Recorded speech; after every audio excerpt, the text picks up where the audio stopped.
Muito bem, tô vendo todo mundo entrando aí.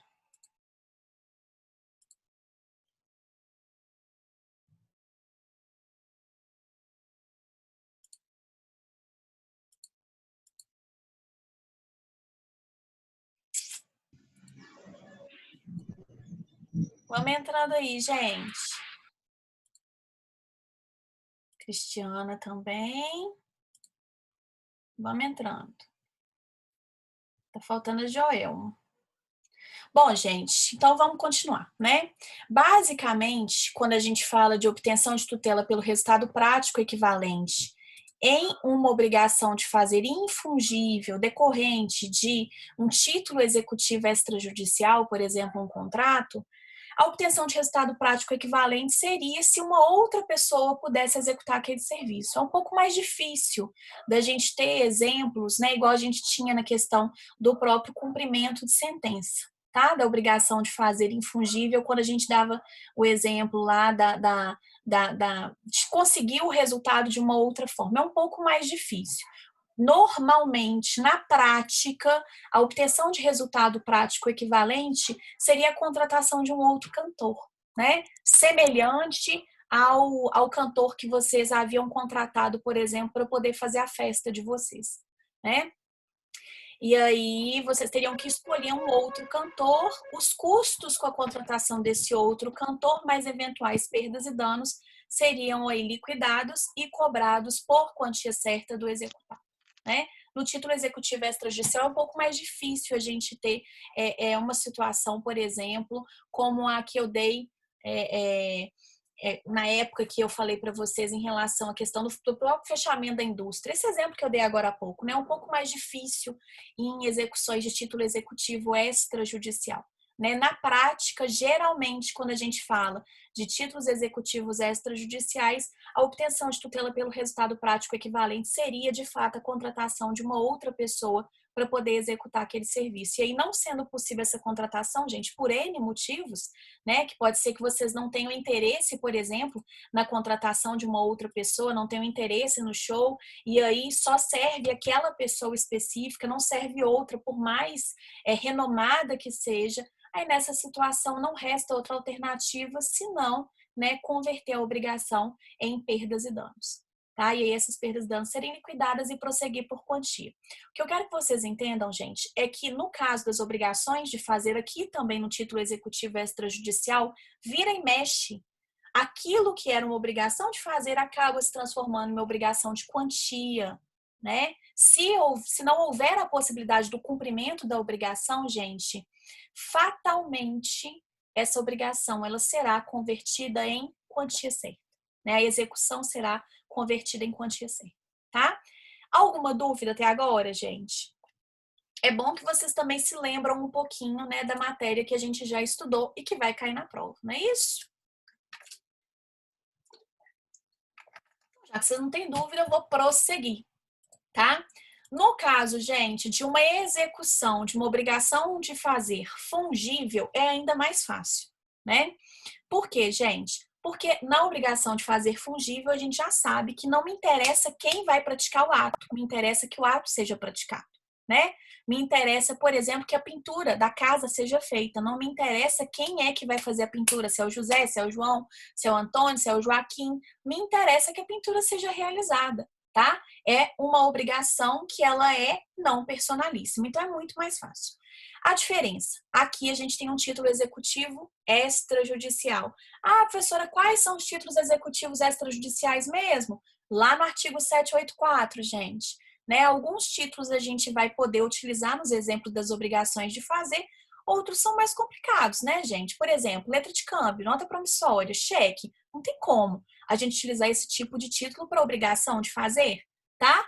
Mas o contrato, o acordo celebrado pelas partes com a presença de duas testemunhas, ou o acordo que foi ali feito com o aval, com a presença do advogado das partes, do Ministério Público, da Defensoria Pública, da Advocacia Pública, ou de um conciliador, tá? É título executivo extrajudicial. Né? Então, deem uma lidinha lá nos títulos, porque inclusive eu posso cobrar a questão dos títulos na minha prova. Vocês sabem disso, na inicial, tá?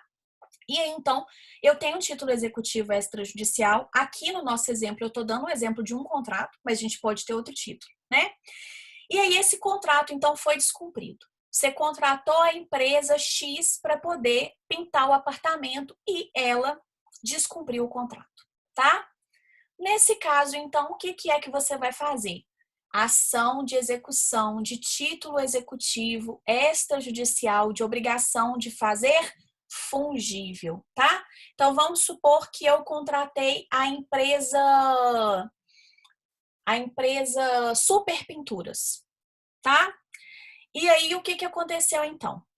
A empresa Super Pinturas vai ser citada para poder cumprir a obrigação, ou seja, para poder pintar o apartamento no prazo que tiver estipulado no contrato, né? Se a obrigação, por exemplo, previa que ela ia realizar a pintura em 15 dias, então ela vai ter que fazer essa pintura em 15 dias. Se o contrato, gente, não dispuser esse prazo, tá? O juiz ele vai fixar um prazo para que a obrigação ela seja feita. E aí, então, o executado devidamente citado, a empresa Super Pintura, devidamente citada, ela tem algumas alternativas. Primeira alternativa, cumprir a obrigação. Cumpriu a obrigação, extingue-se o processo, né? Com resolução do mérito, porque houve o cumprimento da obrigação, tá? Pode acontecer também da empresa, ela fazer a oposição dos embargos do devedor, né? E aí, nesse caso, nós vamos estudar os embargos um pouquinho mais adiante, mas nós já vimos que os embargos, eles constituem a defesa do executado no processo de execução, tá? Pode acontecer também, gente, do executado ficar inerte. E aí, aquela multa que já foi fixada lá quando houve o despacho da petição inicial, ela vai estar correndo, então ele vai ter que pagar a multa diária pelo descumprimento da obrigação, né? E como a gente está falando de uma obrigação de fazer, gente, que é fungível, ela pode ser facilmente realizada por uma terceira pessoa, por uma outra pessoa, tá? Então, eu vou contratar um terceiro para poder cumprir essa obrigação, né? E vou cobrar o que eu gastar com esse terceiro, mais o valor das perdas e danos, que serão liquidados posteriormente por quantia certa, sem multa por litigância de má-fé. Aí aqui, gente, cabe a mesma coisa que a gente estudou. Se o terceiro não praticar o ato de forma incompleta ou de forma defeituosa, eu vou contratar uma quarta pessoa ou eu mesma, exequente, tenho condições de apresentar uma proposta de trabalho para eu ser paga pelo trabalho, tá? E aí, esse trabalho pode ser executado por uma quarta pessoa com a minha observação, né, sob a minha observação, ou mesmo por mim, tá? E eu vou cobrar todas essas despesas, mais perdas e danos do executado, tá? Então, eu vou cobrar aquilo que eu gastei com o terceiro, com a quarta pessoa, né, o terceiro que fez o trabalho mal feito, mais aquilo que eu gastei com a quarta pessoa, mais perdas e danos que serão liquidadas por quantia certa do executado, tá? Não tem multa por litigância de má-fé. Ah, professor, o executado, depois, ele pode ir lá contra o terceiro que prestou o serviço de forma defeituosa e pediu dinheiro, uma parte do dinheiro de volta? Pode, isso aí é um problema do executado. Nós somos advogados de quem, gente? Esse semestre eu falei para vocês de quem nós éramos advogados. De quem nós somos advogados esse semestre? Do executado ou do exequente? Hein? Somos advogados de quem? Executado ou exequente? Exequente, tá?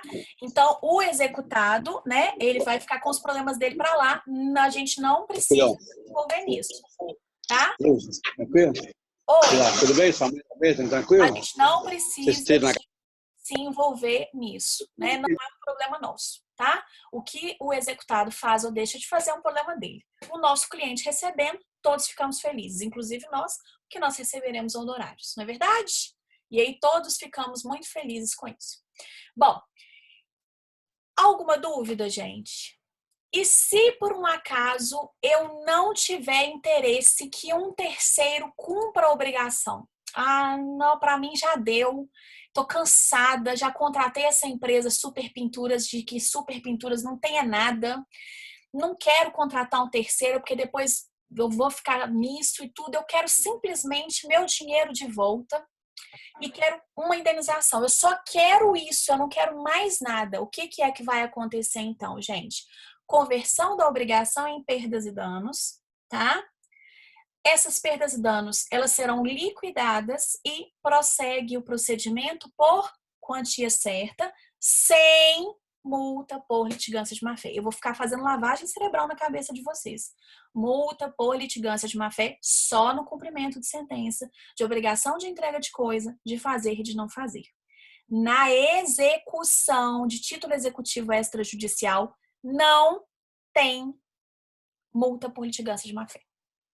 Beleza, gente? Vocês têm alguma dúvida? Querem que eu repita algo? Que eu volte em alguma coisa na matéria? Hoje estou sentindo falta do Alisson. O Alisson não tá aí hoje, não. Vocês querem que eu volte em algum ponto? Tá tranquilo? Posso seguir adiante e falar das obrigações de não fazer? E aí? Tá tranquilo, gente? Fala aí, alguém. Senão fica parecendo que eu estou em monólogo. Tranquilo, professora. Por mim, tranquilo. Então, beleza. Então, vamos continuar, gente. Ó, continuemos então, tá? Bom, e aí então, já que vocês não têm dúvidas até o presente momento, vamos entrar nas obrigações de não fazer, tá? Vocês vão ver em algumas doutrinas, gente, que a obrigação, né? Alguns doutrinadores vão dizer que a obrigação de não fazer, ela é praticamente inexistente. Por quê? Porque, na verdade, quando eu falo de uma obrigação de não fazer, eu quero que algo seja desfeito, e aí, então, isso acaba desvirtuando o cerne da obrigação, que seria uma obrigação negativa, né? A abstenção da prática de um fato é uma obrigação negativa. Quando a gente fala de uma obrigação de fazer, é uma obrigação positiva. Mas, enfim, eu queria deixar uma reflexão aqui para vocês em relação a isso, e vou dar um exemplo, né? De um caso concreto em que a gente consegue enxergar de forma perfeita a questão da execução de título executivo extrajudicial de uma obrigação de não fazer, tá? Esse era um exemplo que eu adorava dar em sala de aula na época que eu dava direito das obrigações, né? Que eu lecionava essa matéria. O que acontece? Olha, vamos supor que a Magna, ela comprou um apartamento top de linha, tá? Comprou um apartamento top de linha lá em Salvador, com vista para o mar, tá? No alto de uma colina, um apartamento assim lindíssimo. Ela comprou esse apartamento no 6º andar, tá? E aí o que acontece, gente? Ela comprou esse apartamento porque na propaganda do imóvel existia lá uma observação de que haveria garantia de vista definitiva do bem. E aí a Magna ficou curiosa com relação a essa questão, né, da vista definitiva, e procurou, então, a incorporadora que estava fazendo a venda do bem. Falou assim, mas como é isso aí, a construtora, né? Como que é isso aí dessa vista definitiva? Como assim? Aí a construtora virou para a Magna e falou assim, não, é o seguinte, a vista é definitiva porque você deve estar observando que tem um lote aqui na frente, né? Ela falou assim, observei, por isso que eu fiquei preocupada, porque meu apartamento é no 6º andar. Se meu apartamento ainda fosse na cobertura, né? Talvez eu não tivesse esse problema, mas o meu apartamento sendo no 6º andar, às vezes a pessoa que comprar esse lote aqui da frente, se ela quiser também erguer um prédio, ela vai acabar prejudicando a minha vista, e a minha vista não vai ser mais definitiva. E aí, então, a construtora vira para a Magna e fala o seguinte, não, Magna, mas o negócio é que o lote da frente é nosso também. E nós nos comprometemos a construir nesse lote da frente apenas uma praça de eventos. Vai ser uma área de convivência para os condôminos. Então, a gente vai ter aqui um projeto de banco e tudo, né? Vão ter vários jardins. Então, você pode ficar tranquila que nós garantimos a sua vista definitiva. A Magna, então, ela compra, no contrato dela, consta lá a observação da vista definitiva, tá? E a Magna, então, compra e ela vai lá passar uma temporada lá em Salvador. Tá passando uma temporada lá em Salvador, quando de manhã cedo ela começa a escutar barulho de britadeira e observa que a praça de eventos tá toda cercada por tapumes. E ela falou assim, que coisa esquisita, será que eles estão reformando, né? O que será que eles vão fazer ali? Na hora que ela chega próximo desses tapumes, e ela vai assuntar para poder ver o que está acontecendo, né? Um dos trabalhadores que estava lá no canteiro de obras vira e fala assim, não, aqui vai ser a segunda fase do empreendimento. A segunda fase do empreendimento é um prédio de 12 andares, né, com vista para o mar. Eu falei assim, mas como é que vai ter um prédio de 12 andares na frente do meu prédio? O meu apartamento é com vista definitiva. Aí o moço vira para ele e fala assim, não é mais. Tá? Nesse caso, o que a máquina vai fazer, gente? A, chorar. B, ir lá e quebrar tudo. C, fazer uma execução de obrigação de não fazer. Qual que é a alternativa correta, gente? Hein, gente? Fazer execução de obrigação de não fazer. Exatamente, porque ela tem um título executivo extrajudicial em que havia lá escrito a abstenção da prática de um fato, ou seja, havia o compromisso de se manter aquela vista definitiva e aquela obrigação foi descumprida, tá? Nesse caso, gente, essa obrigação ela é permanente ou ela é instantânea? A parte ela tem que permanentemente, de forma contínua, ela tem que se abster da prática do fato, ou se ela se abstiver uma vez só, já deu, tá tudo bem. É contínua, né, gente? Continuamente ela vai ter que se abster da prática desse fato. Então, nessa situação aqui, gente, assim como nós estudamos lá no cumprimento de sentença, de obrigação de não fazer, aqui a gente vai ter a aplicação basicamente do mesmo fluxograma, tá? Com algumas diferenças, né?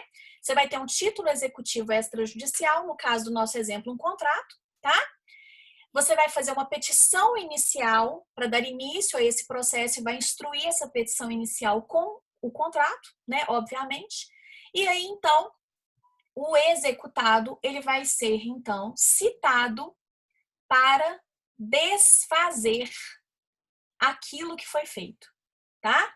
Então, ele já vai ser citado, gente, para poder cumprir a obrigação, tá? Ah, professora, qual que é o prazo em que essa pessoa ela vai ser citada? O artigo, gente, 822, ele trata especificamente das obrigações de não fazer. Se o executado praticou o ato a cuja abstenção estava obrigado por lei ou por contrato, o exequente requererá ao juiz que assine prazo ao executado para satisfazê-lo. Então, o juiz vai fixar o prazo para que o executado desfaça aquilo, né, aquela construção que foi realizada ali, tá? O executado, então, gente, ele pode cumprir, ou seja, desfazer e falar assim, olha, me desculpa, Magna, tá? Né, desculpa a vergonha que eu passei, eu vou manter aqui a sua vista, né, muito contrariado, que eu ia ganhar muito dinheiro com essa segunda fase do empreendimento, mas, né, fazer o quê? Eu realmente coloquei isso no contrato, então você me desculpa, eu vou desfazer aqui aquilo que já foi feito, de fundação do prédio, nós vamos manter a praça de eventos que havia sido ali, né, pactuada. Beleza? Beleza. Pode acontecer, aí nesse caso, a extinção do processo com resolução do mérito, tá? Pode acontecer, gente, do executado também apresentar embargos do devedor ou embargos à execução. E pode acontecer do executado ficar inerte, né? A construtora fingir que não é com ela, tá? Fala assim, vou fingir de morta aqui para ver o que é que vai dar, né? Nesse caso, então, gente, vai aplicar a multa diária? Vai aplicar a multa diária. Vamos começar, então, a aplicar essa multa diária, tá? É possível que um terceiro desfaça? É possível que um terceiro desfaça. Então, é possível que a Magna, por exemplo, contrate uma terceira pessoa para poder desfazer a obra? É possível. É possível, inclusive, gente, que ela vá lá e ela desfaça com as mãozinhas dela? É possível. Agora, imagina a cena, né? A Magna, tá? Com uma marreta na mão, indo lá e quebrando a fundação do prédio que ia subir lá na praça de eventos, né? Mas é uma opção possível, tá? E aí o que acontece? Os custos que envolverem esse desfazimento, mais perdas e danos, serão liquidados e serão cobrados por quantia do executado, sem multa por litigância de má-fé. Não tem multa por litigância de má-fé, tá?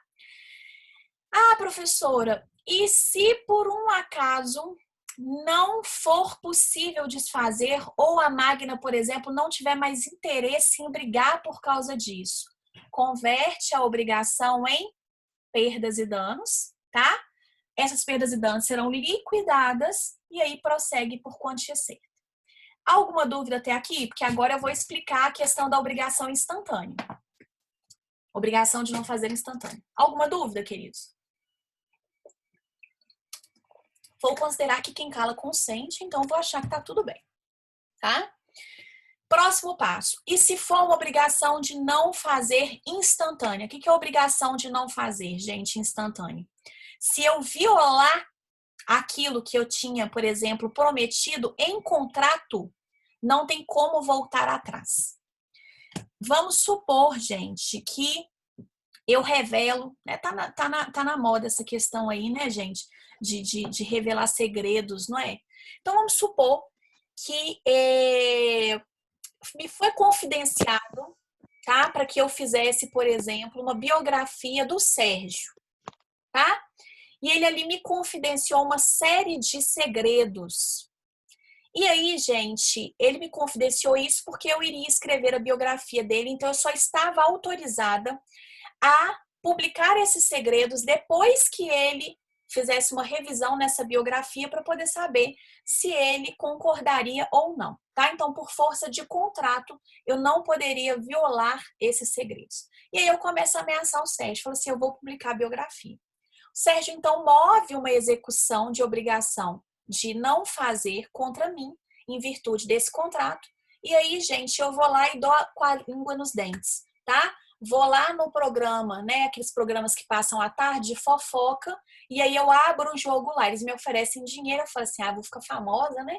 Vou ter um tanto de seguidor no Instagram, então eu vou lá, tá? Aí eu vou lá e revelo todos os segredos do Sérgio, tá? Nesse caso, gente, tem como eu virar e falar assim, gente, desculpa, era tudo mentira? Tem como a gente voltar no tempo e desfazer isso? Não, porque isso é uma obrigação de fazer, gente, instantânea. Uma vez, né, tendo sido praticado o ato que eu deveria me abster, eu não tenho como voltar no tempo. Então, nesse caso, não resta outra alternativa, senão, gente, a conversão da obrigação em perdas e danos. Convertendo a obrigação em perdas e danos, haverá, então, uma liquidação para poder apurar o quantum devido e o prosseguimento por quantia certa, sem pagamento de multa por litigância de má-fé. Beleza, queridos? Vimos 3 em uma, né? Por que foi que eu tratei das 3 obrigações em uma aula só? Porque a gente já tinha falado delas lá no cumprimento de sentença. Vocês observaram que a execução é bastante semelhante àquilo que a gente já estudou lá no cumprimento de sentença, só com algumas modificações. Aqui a gente tem citação, né, ao invés de intimação que a gente tinha lá no cumprimento de sentença, né? Aqui a gente tem uma petição inicial, tá? Aqui a gente não tem multa por litigância de má-fé, né? Mas basicamente o procedimento... Aqui a gente não tem impugnação, a gente tem embargos, mas basicamente o procedimento é o mesmo, né? Alguma dúvida, queridos do meu coração? Vocês têm alguma dúvida? Querem que eu repita algo? Tá rápido, tá bom. Querem que eu volte em alguma coisa? Algo não ficou claro? Vocês estão muito... Tá bom, assim. Tá tranquilo, gente? Bom, e aí então no material que eu disponibilizei para vocês, né, eu coloquei nas execuções desafio, nas execuções das obrigações de fazer, há prazo determinado em lei para que a obrigação seja cumprida? Não, né? O prazo para o cumprimento da obrigação vai ser o prazo previsto no título, e se não houver um prazo previsto no título, aí sim o juiz vai ter que fixar um prazo, tá? Coloquei para vocês também uma observação na dica da professora, para que você saiba identificar qual que é o procedimento que você vai utilizar, se é cumprimento de sentença ou se é execução, é essencial que você saiba quais são os títulos executivos judiciais e quais são os títulos executivos extrajudiciais. Isso é essencial, gente. Se você não souber, né, você não sabe qual que é o tipo de procedimento que você vai aplicar. Para a primeira prova, tá tranquilo. Por quê? Porque na nossa avaliação inicial eu vou cobrar só cumprimento de sentença. Eu não cobro as execuções em espécie, né? Então vocês não vão ter esse tipo de confusão. Agora, já na suplementar, caso, né, vocês precisem, espero que ninguém precise, a matéria já avança um pouquinho mais e aí vocês podem ter algum tipo de dúvida nesse sentido, que é facilmente sanável. Como que vocês vão saber se vocês estão diante, né, de um cumprimento de sentença que vai resolver o caso ou uma execução? Simples. Vai lá no artigo 515. A situação que está ali configurada bate em alguma, né, casa com alguma daquelas que está ali no 515? A casa, então é cumprimento de sentença. Ah, não casa, então vai lá no 784. Ah, deixa eu ver aqui, ó, casou com essa situação aqui X do artigo 784. Beleza, tá? Então é essencial que vocês saibam se vocês estão diante de um título executivo judicial ou extrajudicial. Isso é essencial, gente. Então, leiam o artigo 515 e 784. Tem que decorar? Não, não tem que decorar, gente, mas vocês têm que ter pelo menos um conhecimentozinho. O que é que eu recomendo a vocês? Guardem os títulos que estão descritos no artigo 515. Por quê? Porque se não tiver, é porque é título executivo extrajudicial.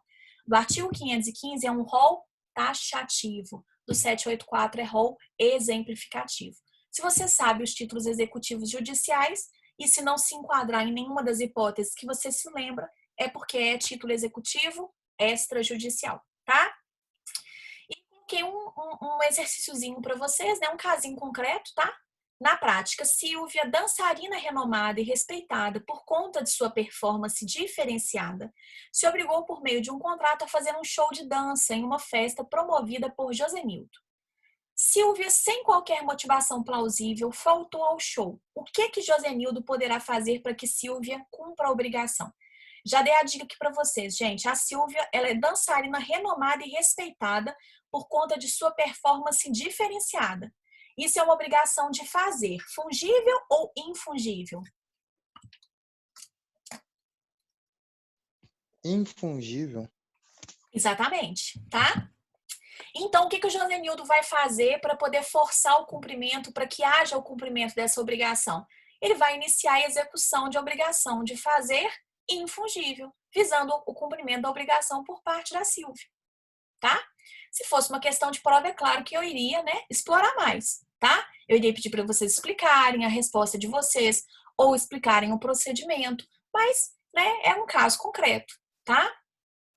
E aí eu coloquei também um artigo muito legal, gente, muito interessante, desse Link ResearchGate.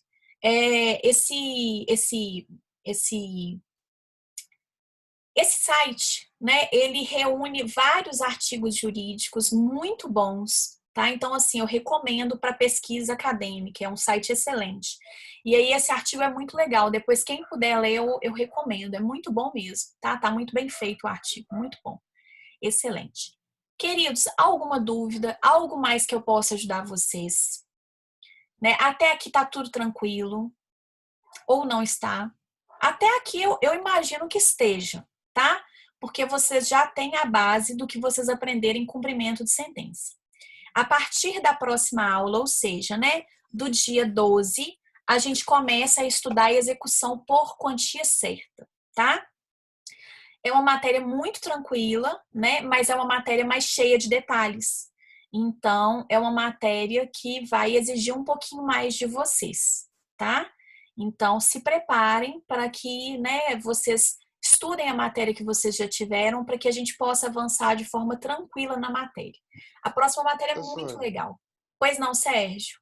só recapitulando aqui, você Sim. tinha dito aí que o cumprimento de sentença é em relação ao executado e a execução em relação ao exequente. A gente está defendendo o exequente. Não.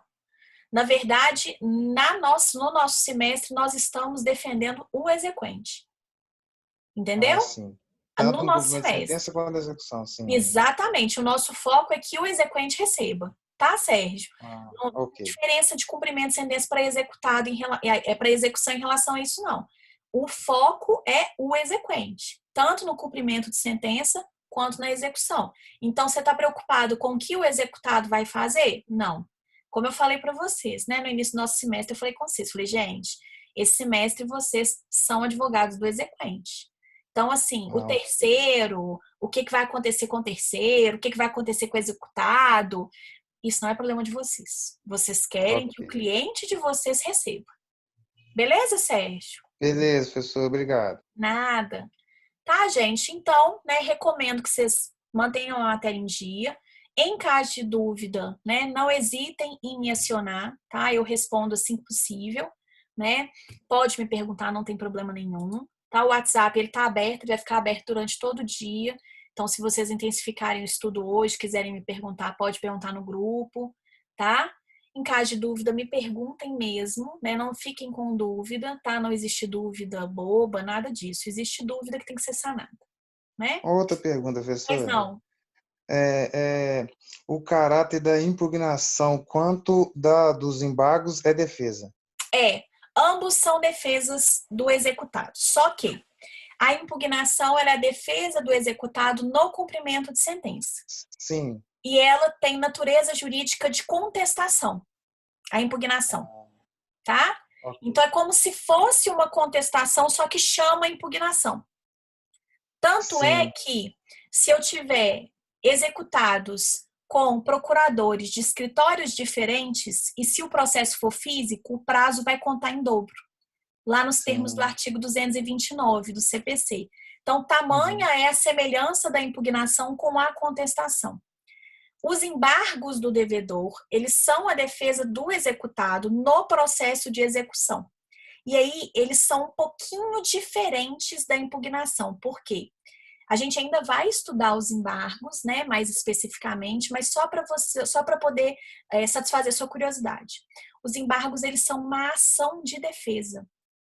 Então, quando a gente fala de embargos à execução, a gente fala de uma ação de defesa que vai ser distribuída por dependência à execução. Ela não é feita Sim. como um protocolo, entendeu? Ela não vai entrar dentro do Entendi. mesmo processo. Ela vai ficar num processo à parte. Quando a gente tinha processo físico, seria a situação, por exemplo, do apenso. Da gente ter, por exemplo, aqui o processo principal, tá? Que seria a execução, e aqui embaixo, com uma cordinha, com um barbantezinho, nós teríamos, então, os embargos à execução. Eles são distribuídos por dependência a esse processo, entendeu? Os embargos, eles têm Ah, sentença, inclusive, né? Porque é uma ação autônoma. Ela é uma ação que ela é distribuída por dependência, mas ela vai ter... ela vai ser uma ação própria de defesa, entendeu? É um pouquinho diferente. É diferente entendi. daquilo que vocês já estudaram até agora. Sim, então entendi. A impugnação é um tipo de contestação já no mesmo processo ali, no Isso, mesmo rito, né? isso. É como se fosse uma contestação, porque ela vai acontecer no Sim. mesmo processo. Os embargos, não. Os embargos do devedor, eles são distribuídos por dependência ao processo de execução, entendeu? Fica um processinho filhote. Tá. É porque tem uma questão lá sobre impugnação, então eu devo constar essa questão da contestação também, né? Pode Caráter de constar, contestação. para você lembrar, né? Você pode falar que a impugnação é como se fosse, é lógico que ela não é uma contestação, mas é como Uhum. se fosse uma contestação. Ela tem natureza jurídica de contestação. Tanto é que se aplica a ela o artigo 229 do Código de Sim. Processo Civil, tá? Ok, E as professora. matérias que podem ser debatidas na impugnação estão lá no artigo 525 do CPC. Sim. Muito obrigado, Por professora. nada, Sérgio, que é isso, tá? Gente, então, alguém tem mais dúvida? Se ninguém tiver mais dúvida, né, então vou encerrar nossa aula, tá? Permaneço no WhatsApp à disposição de vocês, né? Repassem os recados que eu dei agora no início da nossa aula em relação às provas, tá? Pede para ninguém ficar em pânico e para estudar, né? Para não precisar de ficar nervoso na hora da prova, enfim, tá? E estou à disposição de vocês, tá bom, gente? Então, um beijo enorme para vocês. Vou corrigir a VA e aí eu lanço, né, durante o dia e eu vou lançando as notas. Vou mandar um áudio no grupo da correção, de como que foi feita a correção e vou deixar esse áudio salvo lá em podcast, tá? Então, na atividade, eu subo esse áudio para podcast para que vocês possam também saber quais foram os critérios de correção que foram utilizados para essa peça. Belezinha, queridos? Então, um beijo enorme para vocês, né? Ótimo final de semana. Estudem.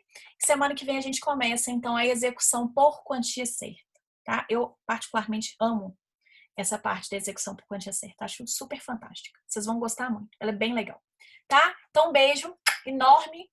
Beijo, beijo, beijo. Fiquem com Deus e até a nossa próxima aula, gente.